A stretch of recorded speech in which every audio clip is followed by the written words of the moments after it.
व्याख्या के लिए महाकवि देव का अग्रिम पद देखिए। धार में धाय धसी निर्धार वै, जाय फंसी उकसी न अबेरी। री अंगराय गिरी गहरी गही, फेरे फिरी न घिरी नहीं घेरी। देव कछु अपनो बसना, रस लालच लाल चितय भई चेरी। बेग ही बूढ़ गई पखियाँ, अखियाँ मधु की मखियाँ भई मेरी। प्रस्तुत पद में नायिका की प्रेम में पगी आँखों का सुंदर चित्रण कवि ने किया है। इन पंक्तियों में कविदेव ने गोपी की आँखों को शहद की मक्खी के समान बताया है और कृष्ण के रूप की तुलना शहद से की है। एक गोपी अपने नेत्रों के विषय में अपनी सखियों से इस प्रकार कह रही है कि टकटकी लगाकर देखते हुए मेरी जो दृष्टि है वह कृष्ण के रूप में इस प्रकार अटक गई है कि अब चेष्टा करने पर भी उससे छुटकारा नहीं मिल सकता। मैं किसी भी प्रकार उस रूप सौंदर्य का पान करने से मेरे नेत्रों को नहीं रोक सकती, या नेत्र इस प्रकार वहाँ अटक गए हैं कि मैं किसी और उनको घुमा ही नहीं सकती। वह बता रही है कि जो मेरी आँखें हैं वे धार में धाय धसी निर्धार वे, प्रेम की धारा में, प्रेम के प्रवाह में धाय अर्थात दौड़कर, धसी दौड़कर जा फंसी हैं, दौड़कर घुस गई हैं। यदि बहता पानी है, प्रवाह बहुत तेज है और दौड़कर उसमें कूद जाए तो उसमें से निकलना आसान नहीं होता, क्योंकि प्रवाह भी तेज है और अगर दौड़कर जाया जाए तो आसानी से उसमें से निकलना असंभव प्राय है। तो मेरी आंखें उस प्रेम रूपी धारा में दौड़कर जा धसी है। अब फलस्वरूप क्या हुआ? निर्धार वे और निराधार हो गई है। अब उसमें घुसने के बाद उसके पास कोई ऐसा आधार नहीं है उन आँखों के पास कि जिसको पकड़कर वे उस धारा में से, उस प्रेम के प्रवाह से बाहर निकल जाए। जा ये फंसी, अब वे उसमें जाकर पूरी तरह से फंस गई है। उकसी न अबेरी, यहाँ अंधेरी शब्द भी है कहीं कहीं। उकसी न अंधेरी, उकसी उकसने का तात्पर्य होता है जैसे ही पानी में कोई छलांग लगाता है तो एक बार पानी वापस उसे ऊपर फेंकता है, उकसता है, निकालता है बाहर, लेकिन उकसी न, वह इस प्रकार मेरी आंखें उसमें अंदर घुस गई हैं कि अब वे पानी से उकस कर बाहर भी नहीं आई। न अबेरी, अभी तक।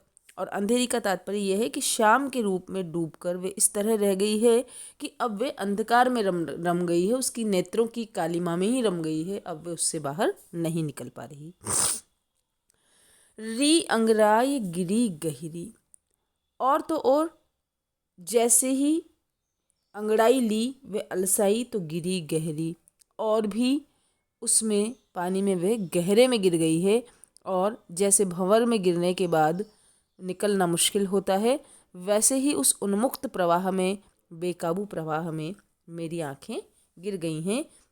गही फेरे फिरीन, अब जब भंवर में कोई चीज़ फंस जाती है तो दूसरा व्यक्ति उसको पकड़कर बाहर भी नहीं निकाल सकता, क्योंकि भंवर का लपेटा इस प्रकार का होता है कि व्यक्ति जो भी उसमें फंसता है वह फंसकर ही रह जाता है। तो गही फेरे फिरीन, अब तो पकड़कर भी उनको नहीं निकाला जा सकता। न घिरी नहीं घेरी, और अब किसी भी प्रकार से उनको घेर कर, पकड़ कर बाहर नहीं निकाला जा सकता, उन पर अब मेरा कोई वश नहीं चल रहा। तो कृष्ण की रूप माधुरी पर आसक्त आँखों की विवशता का यहाँ चित्रण है। देव कछु अपनो बसना, देव कवि कह रहे हैं कि अब मैं क्या करूं, इन आँखों पर अब मेरा कोई वश नहीं रहा। रस लालच लाल चितय भई चेरी, ये तो प्रेम रस के लालच में उस लाल को, उस नायक को, उस कृष्ण को चितय माने देखकर भई चेरी, उनकी चेरी, उनकी दासी बन गई है। यह प्रेम कैसा है? रूप दर्शन प्रेम, दर्शन जन्य प्रेम है। जैसे ही कृष्ण की रूप माधुरी को देखा तो उसको देखकर और उनके रूप रस सौंदर्य और प्रेम के लालच में पड़कर मेरी आंखें उनकी चेरी अर्थात दासी हो गई है। और दासी का कार्य क्या है? जैसा उन्हें मालिक कहे वैसा ही करना पड़ता है। तो अब ये मेरी दासी नहीं है, आंखें मेरी नहीं रही बल्कि कृष्ण की दासी बन गई है। बेगी ही बूढ़ गई पखियाँ, अखियाँ मधु की मखियाँ भई मेरी। और बेगी ही बूढ़ गई पखियाँ, चूँकि मेरी आंखें कृष्ण के रूप को स्थिर दृष्टि से देखते देखते लाल हो गई हैं, तो ऐसा आभास होता है कि आंखें रूपी जो मक्खियाँ हैं उनके पंख कृष्ण रूपी शहद में बूढ़ गए हैं, डूब गए हैं। बूढ़ गई मतलब डूब जाना, पंखियाँ यानी पंख। इन मेरी मधुमक्खी रूपी आँखों की जो पंख हैं वे कृष्ण के रूप रूपी मधु में पूरी तरह से डूब गए हैं। और मधु कैसा रहता है? चिपचिपा रहता है, शहद। तो जैसे शहद में चले जाने पर यदि मक्खी शहद पर बैठ जाए तो उसके पंख चिपक जाते हैं, द्रुत गति से चिपक जाते हैं, वैसे ही ये मेरी आंखें मधुमक्खियों जैसी हो गई। ये भाव यह है कि कृष्ण की छवि के रस का पान करते करते अब नेत्र बंद हो रहे हैं और मेरी आंखें अब उनमें से निकल नहीं पा रही हैं। यहाँ पूरी तरह से नेत्रों का मानवीकरण किया गया है। अनुप्रास अलंकार है और अखियाँ मधु की मखियाँ में रूपक अलंकार भी है, पद मैत्री अलंकार भी है। किसी और कवि ने भी कहा है, माखी बैठी शहद पर पंख गए लपटाए। तो जैसे मक्खी शहद पर बैठ जाती है और पंख लिपट जाते हैं, पंख शहद में डूब जाते हैं, तो फिर वे सहजता से निकलते नहीं हैं। ठीक ऐसी ही बात यहाँ पर भी बताई गई है। अनुप्रास है और उपमा है। नेत्रों की व्याकुलता का कई कवियों ने चित्रण किया है। हम भाव साम्य की दृष्टि से देख सकते हैं। महाकवि बिहारी जी ने भी बड़ा सुंदर चित्रण किया है। इन अखियाँ दुखियान को सुख सिरजो ही नाही, देखे बने न देखते बिन देखे अकुलाही। या लाज लगाम न मानही, नैना मोह बस नाही, ये मुँह जौर तुरंग लो, ऐचत हैं चली जाही। यहाँ कवि ने नेत्रों के समर्पण का कविदेव ने बहुत ही सुंदर सुंदर माधुर्यपूर्ण और चित्रोपम वर्णन किया है। रसखान कवि ने भी ठीक इसी प्रकार का भाव अपने सवैये में बताया है। भाव साम्य की दृष्टि से हम देख सकते हैं।